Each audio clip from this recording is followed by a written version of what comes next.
Hello, viewers. Today is September 11, 2024.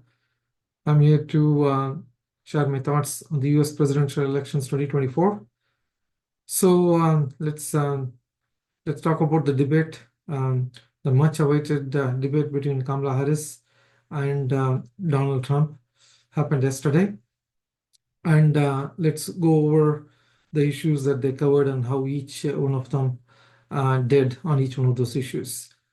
So first, they asked about the economy, more specifically that they asked Kamala Harris on whether she can answer this question that most of the moderators have asked over the years. How will you answer this question? Like, are you better off today than you were 4 years ago?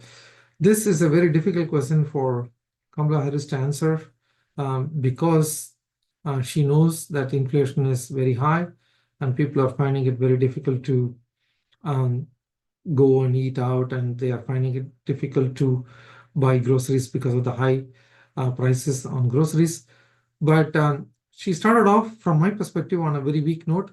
She did not answer the question, but she just started talking about how she is going to work on helping the middle class, and she talked about her opportunity economy. She talked about her childcare credit, which is actually an extension of the existing one to $6,000, as well as giving another $6,000 childcare credit for the newborn. And she talked about how she is going to give $25,000 for first-time home buyers. So she wrapped all this around the opportunity economy and also talked about how she's going to help the middle class. So initially, I thought that this is a very weak answer because the question was about whether people are better off today than they were 4 years ago. She didn't directly answer that question. But then on the face of it, it looked like a very weak answer. But then she used this across the entire debate duration. And wherever the domestic policy or anything related to that was asked, she was able to talk about this again and again, so that she was very consistent. And I thought she was talking to the middle class Americans. And she was trying to say that she's not a California liberal. She's not an extreme leftist.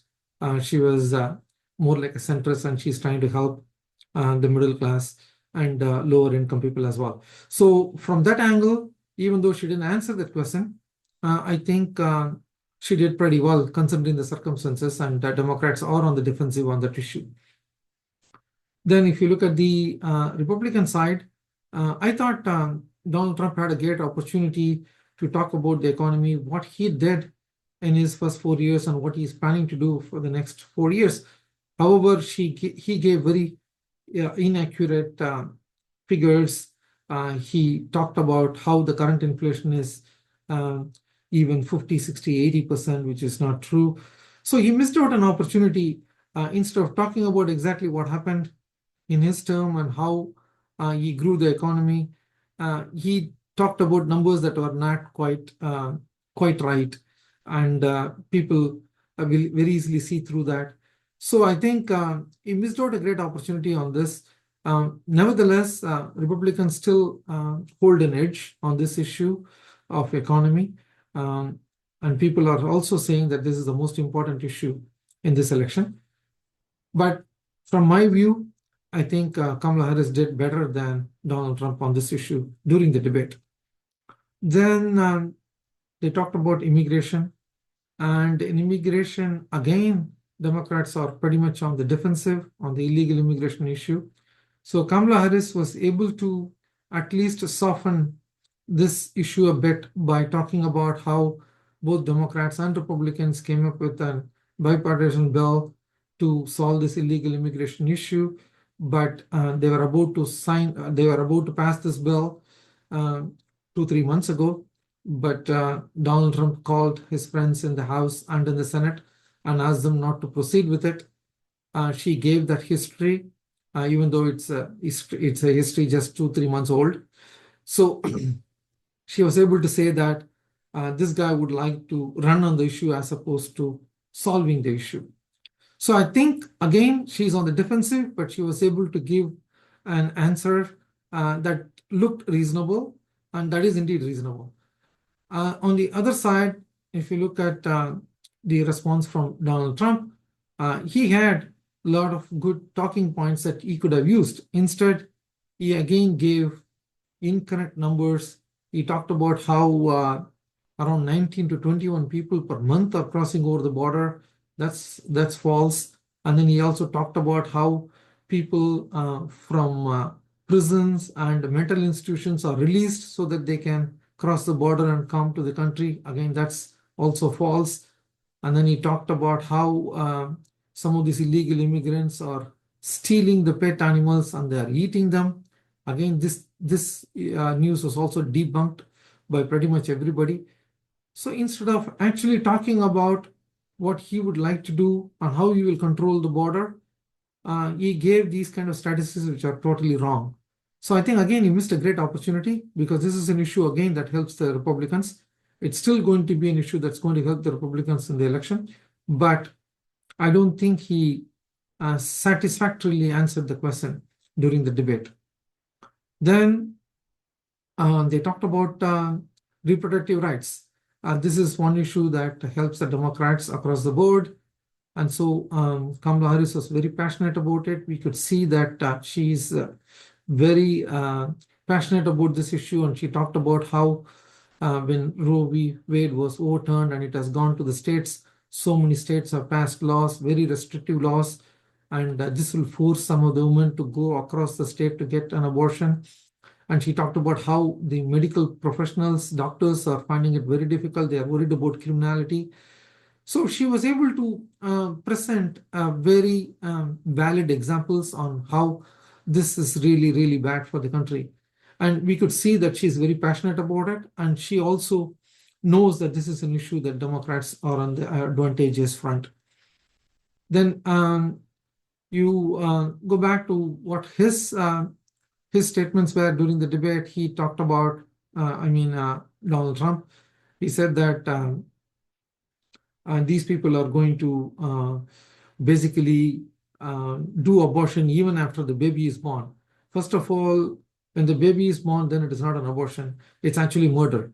And murder is actually illegal throughout the country. So I don't know what he meant by that, but he wanted to use the state of Minnesota as an example to say that her vice president has passed a law to that effect. That's not true. In any place in the country, you cannot, once a baby is delivered, you cannot do anything. And that is, if you do something, it's murder. If you kill that baby, it's murder. So let us be very clear on that. And then he talked about how the entire country was for the overturn of Roe v. Wade. That was also not true. In fact, he specifically mentioned most of the Democrats wanted to overturn Roe v. Wade. That was not true. So again, he was not very focused, and he could have done a much better job on this issue as well, even though he was on the defensive on this particular issue. So, and also finally, the moderators asked a question like whether he will veto a federal ban on abortion bill if it comes to his desk. He said he did not answer that question, but even though his VP pick, J.D. Vance, said that he will veto such a bill, but Trump yesterday did not give a very clear answer on that. So that again gave an opportunity for Kamala Harris to paint Donald Trump as too extreme on this issue, and she was quite successful on that, by the way. So then after reproductive rights, they also discussed about foreign policy. So from the foreign policy front, again, I thought Kamala Harris will be defensive on the issue of Afghanistan and in the Middle East, maybe even the Ukraine war. But she was able to come out and say that most of the things that they implemented in Afghanistan in terms of withdrawal were actually the plan that was outlined by Mike Pompeo, the Secretary of State under the Trump administration. But she also pointed fingers at the Trump administration on how they are able to bring Taliban into Camp David. And so she did do pretty well on the Afghanistan issue. And then in terms of the Middle East, she talked about how she is for a two-state solution eventually, and she is also for a ceasefire deal, but she did say that she fully supports Israel and America will never let Israel down. So she touched every point on that. So she looked like she's more like a centrist on those issues.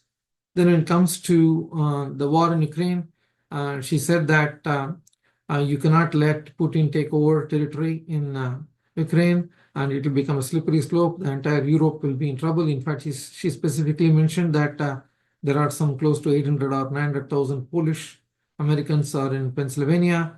What are you going to tell them is the kind of question that she asked Trump. So again, I think she did pretty good, even though, again, this issue is something that the Democrats are a little bit on the defensive, both in terms of the war in Ukraine as well as in the war in the Middle East. Then from the Trump's perspective, all his answers were all over the map. He mentioned that he will be able to bring about some kind of a settlement between Ukraine and Russia within days, the moment he wins the presidency. And when asked how, he said that I'll pick up the phone and call Zelensky, and then I'll pick up the phone and call Putin, and I will make them sit down and settle this. And he talked about how many millions of people have been killed in that war. That again is that number is not true at all.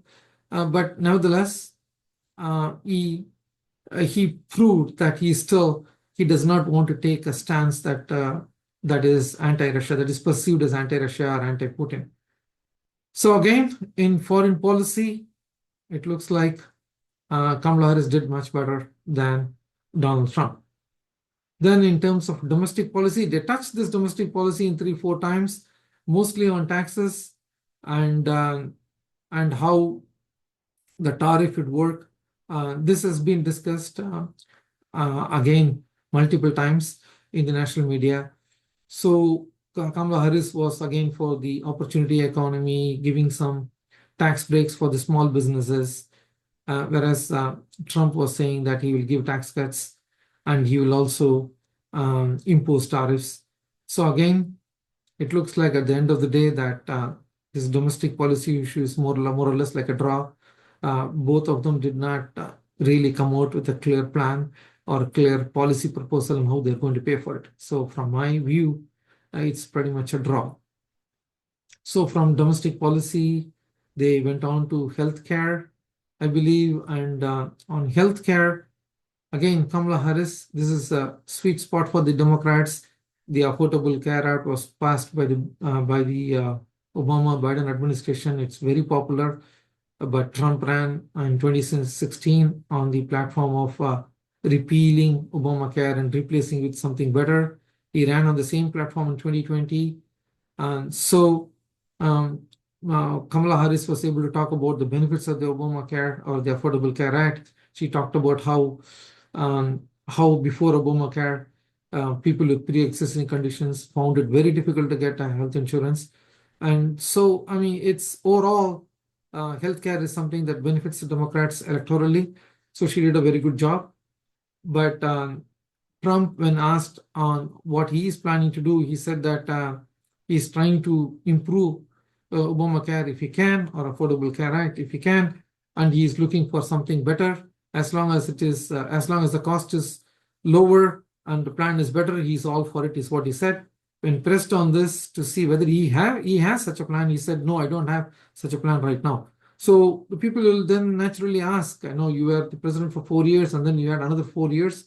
You could not come up with an alternate plan. So, I mean, people can see through all this. So this issue definitely Kamala Harris did much better. And I think Trump missed an opportunity to articulate what his plans are in terms of healthcare. Then they went on to environment. So the moderators asked that Gen Z is very much interested, the younger voters are very much interested on the environment. So Kamala Harris was able to come up and say that they have supported a lot of initiatives on the green energy front. She specifically talked about the Inflation Reduction Act that invested quite heavily on the green energy, whereas Trump said that if these guys get elected, they are going to kill the oil industry, fossil fuel industry, and it's going to be just wind and solar. And then he said that solar will take so much of desert space. And then he also said that I'm a big fan of solar, but he said that it will take 400 and 500 acres of desert sand. And when I looked at that statement, 400 and 500 acres of desert sand, um, I thought of what Biden did on the first debate when he said that finally we beat Medicare. I couldn't understand what Biden was referring to on that statement. Similarly, I couldn't find out exactly what Trump was talking about when he talked about they take up 400 to 500 acres of desert sand. Anyway, so again, this issue favored the Democrats. Kamala Harris answered it pretty well. And then the moderators asked about the January 6th insurrection. And they specifically asked this question on whether he is admitting now that he lost that election. If so, why did he ask those protesters to come and protest on that day, as well as instigate them to go on a riot in front of the Capitol? So first he said that he didn't accept that he lost. He said it was a sarcastic comment or something like that. And then he said that he never asked them to engage in violent acts. He just said that the Nancy Pelosi deserves all the blame for that because she didn't have adequate security forces, even though he offered security forces, he said. So again, the country knows exactly what happened on January 6th. His answers were not quite truthful, in my view. And so, again, in this issue, he missed out an opportunity. So overall, if you look at the debate based on my view, as well as the consensus from the national media and others, and the political commentators as well, it looks like Kamala Harris passed the bar. She did very well. And Trump really missed out a great opportunity in front of the larger audience to come and articulate his views and also find holes with the current administration's policies. He missed out an opportunity. He was all over the map. He was talking about crime and immigration for every question, and I think he lost his focus. That's my take, and that's it for me today. I'll come back to you with a different program tomorrow. Till then, take care.